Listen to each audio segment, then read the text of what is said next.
Curado. Já tem que dizer presente, viu? Coelhos, bom, Coelho já avisou, está na formatura dele. Pronto. Quantos são professores de educação física aqui?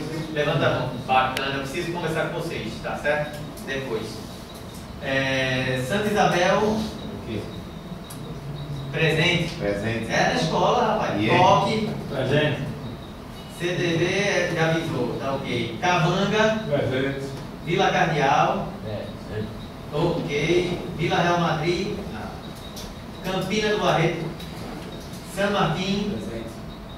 Bomba do Emetério. Campeão. Pereirinha. Zé Bonifácio. Presente. Peixinhos. Fragoso. Presente. Santa Amaro. Presente. Brega Chique. Presente. Borborema. Presente.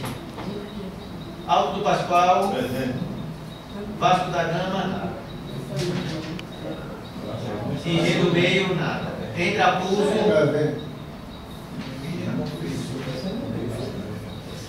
Já estou feliz. Brasília Teimosa. Pina. Jordão. Coqueiral, não tá? Zé do Pinho. Zé do Pinho, esse ano eles não querem participar, eles querem só da parte cultural. Afogados também foi seleção também. Vou chamar já. Só que não vale. Zé do Pinho. 22. Planeta das Flores. Barra Jangada. Torre.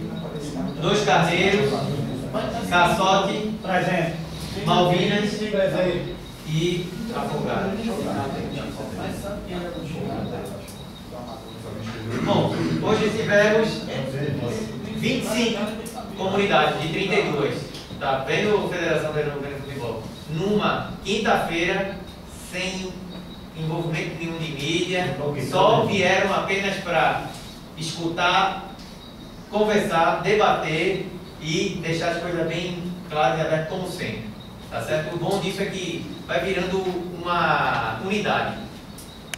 Bomba do Emetério conhece Malvinas, Alto Zé Bonifácio conhece Jordão, Entrapulso conhece Caçote e assim vai indo. Tá certo? Eu trouxe alguns reconhecimentos. O goleador do ano passado foi o menino lá do Dois Carneiros. Como o Dois Carneiros não veio, está aqui atrás. Como ele também não foi para a final. Tá vendo? Eu ia pegar ele na final. Ele não foi, né? De repente seja muito singelo. Mas está aqui, viu? Reconhecimento ao goleador desse ano. Também perdeu de ganhar uma bola e uma chupada de chuteira que eu dei para outros meninos. Tá bom? Quer que eu diga o quê? Não era só o reconhecimento, né?